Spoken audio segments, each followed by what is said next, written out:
Assalamualaikum everyone, hope you all are doing well. This is me, I'm Malik. Welcome back to my YouTube channel. Welcome back to my new video.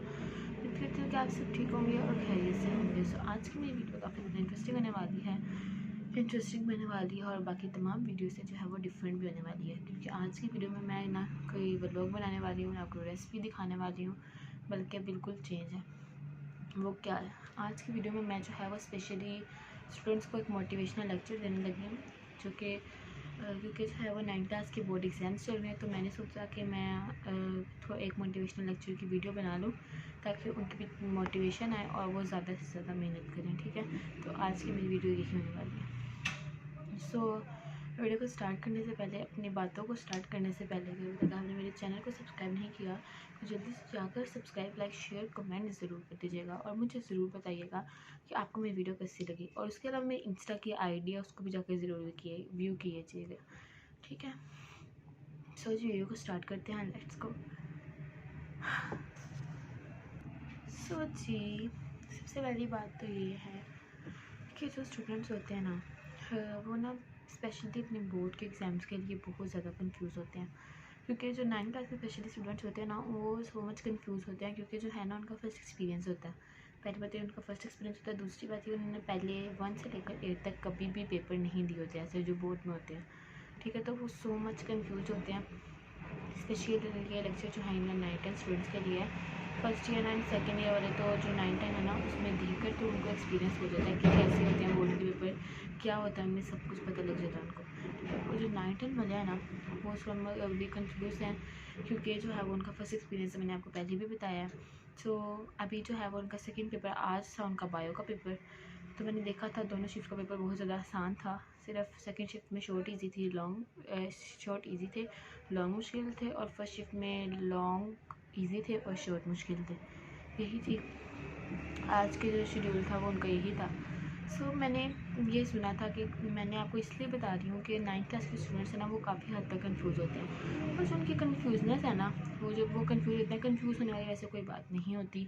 पता है first experience से डर लगता है, लेकिन जब आप कंफ्यूज होते हैं तो काफ़ी स्टूडेंट्स के साथ ये मसला होता है कि वो उनको जो कंफ्यूज होते हैं ना, तो उनको उनका सारा पेपर भूल जाता है। ये कंफ्यूज होने की वजह होती है। ठीक है, क्यों? क्योंकि जब आप टेंशन में होते हैं तो आपके जहन में जो आपने याद किया होता है, जो आपने अपने जहन में बिठाया होता है कि मैंने इधर ये लिखना है, इधर ये लिखना है, तो वो सब कुछ आपके जहन से जो है वो आउट हो जाता है।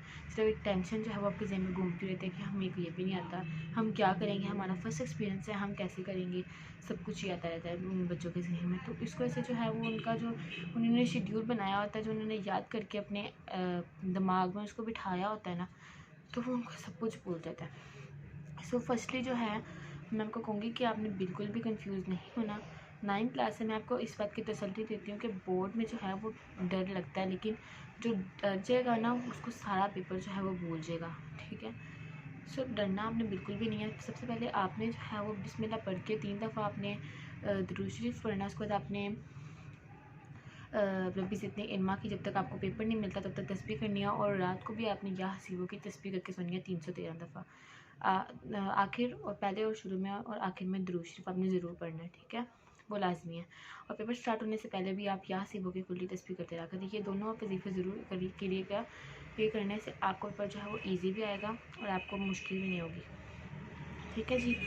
सो इसके अलावा जो है ना, वो काफ़ी बच्चे जो हैं वो मेहनत बहुत करते हैं, बहुत ज़्यादा मेहनत करते हैं, सारी रात जाकर वो पढ़ते हैं। उसके अलावा सुबह भी पढ़ते हैं, पेपर देने से पहले भी पढ़ते हैं, वो सारा साल मेहनत करते हैं, और जब बोर्ड के एग्ज़ाम आते हैं वो तब भी बहुत मेहनत करते हैं। और कोई कोई स्टूडेंट, मैं सेकंड टाइप भी बताती हूँ स्टूडेंट्स की, और वो बहुत मेहनत करते हैं, पेपर पे भी आने पे सारा साल मेहनत करते हैं, टेस्ट में भी मेहनत करते हैं। और जो उनका जो बोर्ड का पेपर होता है, जो उनकी उन्होंने एक जहन में बिठाया था ना कि ये आ जाए, ये आ जाए, ये आ जाए, ये मुझे आता है, और उसके पूरा चेंज आ जाता है ना, तो उनके लिए ये बहुत बुरा है कि उनको इतना बुरा स्ट्रेस होता है ना कि मैंने तो ये सब कुछ याद किया था, ये मुझे क्यों आ गए, तो मुझे आता ही नहीं। आपने लंबी सांस लेने पेपर स्टार्ट करने से पहले, और आपने दुरूद शरीफ पढ़ के या हसीबों की तस्बीह कर कर आप पेपर को स्टार्ट कर देना। इंशाल्लाह जो आपको नहीं भी आता होगा वो भी आपके जहन में आ जाएगा। ठीक है, सो ये टेंशन ना लें। और काफ़ी बच्चे जो हैं वो ऐसे भी होते हैं कि सारा साल पढ़ते रहते हैं, पढ़ते रहते हैं, पढ़ते रहते हैं, और जब पढ़ने के दिन होते हैं बोर्ड के पेपर में, तो वो पढ़ना जो है वो छोड़ देते हैं। जी सारा साल हमने बहुत पढ़ लिया, हम तंग आ गए हम। ये क्या बात हुई, जब आपको फाइनल टर्म आ गई है, जब आपने उससे अगली क्लास में प्रमोट होना है, तब भी आप अपनी मेहनत छोड़ देंगे तो आपको कैसे कामयाबी मिलेगी और कैसे आपके अच्छे नंबर आएंगे, कैसे आप अगली क्लास में प्रमोट होंगे। सो पहली बात तो ये, आप अगर सारा साल मेहनत करते हैं ना तो आपने लास्ट में मेहनत करनी है। थोड़ा सा साल में आप ढील दे सकते हैं, लेकिन जब लास्ट होता है ना तो आपको बिल्कुल ढील नहीं देनी। वैसे तो मैं आपको यही कहूँगी कि आप सारा साल भी उतनी मेहनत करें और लास्ट में आके उससे ज़्यादा मेहनत करें कि आपका जो एंड पॉइंट है ना आप उस पर पहुँच जाएँ। आपने नंबर उतने लेने हैं, जब आपने अपने जहन में बनाया ना कि मैं इतने नंबर लूँगा, मैंने 1000 क्रॉस करना है, तो आपने उस 1000 को क्रॉस करना है, इतनी मेहनत करनी है आपने, ठीक है।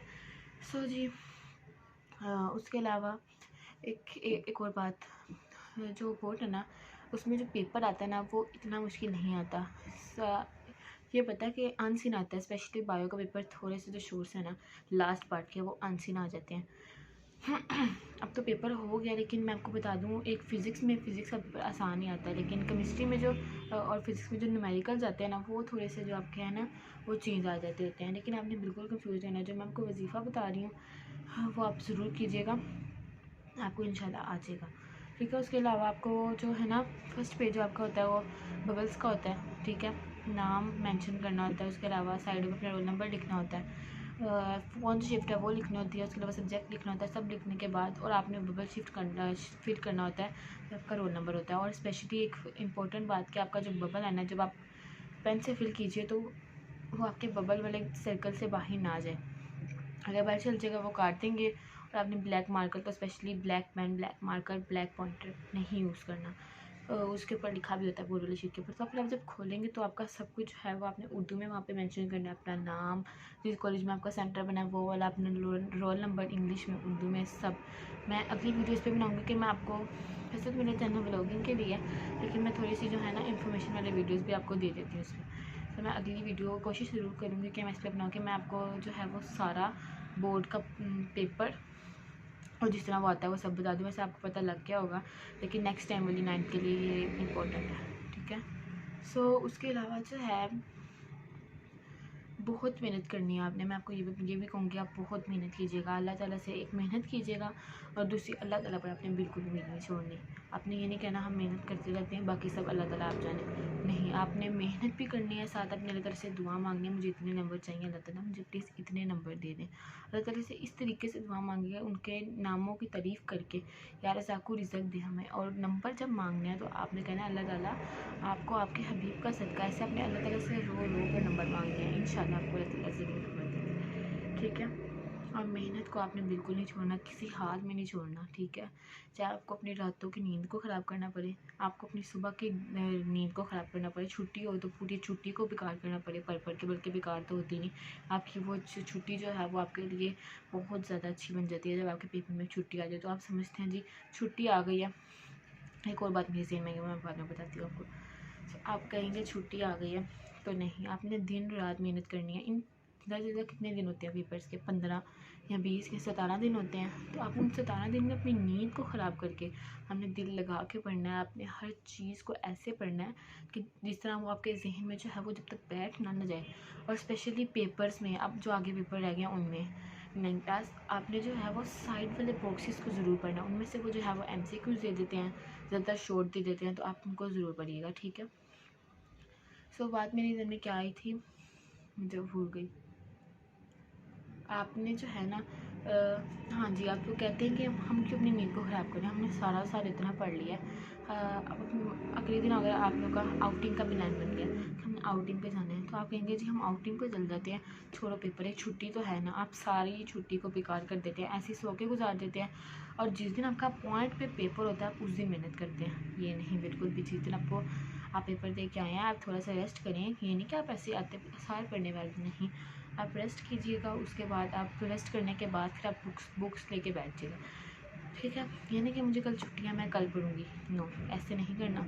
जो काम आप कल पे छोड़ देते हैं वो आपका कभी भी नहीं होता, तो आपने उसी वक्त लेके बैठना बुक्स को, ठीक है। उसी वक्त आपने फिर पढ़ना स्टार्ट करना है। आधी चीज़ अपनी आज कर लेनी है, बल्कि आधी चीज़ आपने उस दिन कर लेनी है, और आपने बाकी चीज़ें जो हैं वो अपनी अगले दिन के लिए छोड़ देनी है। फिर परसों के लिए जब आपने, अगर आपकी फ़र्स्ट शिफ्ट है तो आप जल्दी उठ जाएगा, फजर की नमाज़ पढ़ने के साथ बैठ जाए, आपने सारी रिवीजन करनी है। और जो सेकंड शिफ्ट वाले हैं वो भी इतना रिलैक्स हो नहीं हूँ, क्योंकि सेकंड शिफ्ट में जो है वो ज़्यादातर जो पेपर है ना वो थोड़े से टफ़ आते हैं, और फर्स्ट शिफ्ट में वो आता है जो सबसे इम्पोर्टेंट होता है, और सेकंड शिफ्ट में जो है ना बिल्कुल फजूल सी फालतू सी चीज़ें आती होती हैं। फर्स्ट शिफ्ट वाले ज़्यादा टेंस हों, सेकंड शिफ्ट वाले भी हों लेकिन इतने नहीं, क्योंकि जो है ना वो फर्स्ट शिफ्ट में बहुत ज़्यादा मुश्किल पेपर आता है, क्योंकि उसमें जो है वो आपको मैंने बताया कि सारी जो है ना इम्पोर्टेंट क्वेश्चंस भी, एमसीक्यूज़ भी, लॉन्ग भी सब इम्पोर्टेंट दे देते हैं, और वो ऐसे करते हैं कि अगर फर्स्ट शिफ्ट में लॉन्ग मुश्किल आ गए हैं तो सेकंड शिफ्ट में लॉन्ग आसान दे देते हैं, और अगर सेकंड शिफ्ट में लॉन्ग मुश्किल आते हैं तो फर्स्ट शिफ्ट में आसान दे देते हैं। ऐसे उल्टा कर देते हैं, अगर शॉर्ट मुश्किल तो सेकंड शिफ्ट में लॉन्ग शॉर्ट आसान, अगर शॉर्ट आसान तो इधर फर्स्ट शिफ्ट में आपके जो शॉर्ट है ना वो मुश्किल होते हैं, ऐसा करते हैं। तो मेरा आज का मोटिवेशनल लेक्चर जो था ना वो यही था कि आपने जो है वो हर हाल में मेहनत करनी है, मेहनत करना आपने बिल्कुल भी नहीं छोड़नी, ठीक है। जो मर्ज़ी हो जाए, जब जैसा मर्ज़ी हो जाए, आपने मेहनत जो है वो नहीं छोड़नी। मेहनत करने से आप उस मुकाम तक पहुंच सकते हैं जो आपके जहन में भी नहीं होता, क्योंकि अल्लाह ताला आपको उस मुकाम तक भी पहुंचा सकता है। और आपने साथ साथ मेहनत के अलावा साथ साथ अपने अल्लाह ताला की दुआओं को अपने दिल में अल्लाह ताला को ज़रूर रखना है, उनसे हर वक्त हर टाइम दुआ करनी है, और नमाज़ें भी बिल्कुल नहीं छोड़नी। पेपर्स में तो स्पेशली नहीं, जिसमें कहते हैं ना 1 महीने का मुसलमान आ गया रमज़ान मुबारक में, तो इसी तरह आप 15 दिन के लिए मुसलमान बन जाए, कोई बात नहीं। वैसे तो आपको नमाज़ पढ़नी चाहिए, लेकिन अगर जो नहीं पढ़ता वो इस 15 दिन के लिए बन जाए, कोई बात नहीं, आपको अल्लाह ताला ज़रूर दुआ सुनेगा। आमीन सुम्मा आमीन। मेरी भी दुआ है कि अल्लाह सब बच्चों को बहुत अच्छे नंबर से पास करे, आमीन। सो वीडियो को अच्छी लगे तो आपको चैनल को सब्सक्राइब कर दीजिएगा, वीडियो को लाइक कर दीजिएगा, और कमेंट में बताइएगा कि मैं कैसी वीडियोज़ बनाती हूँ। तब तक के लिए अल्लाह हाफिज़।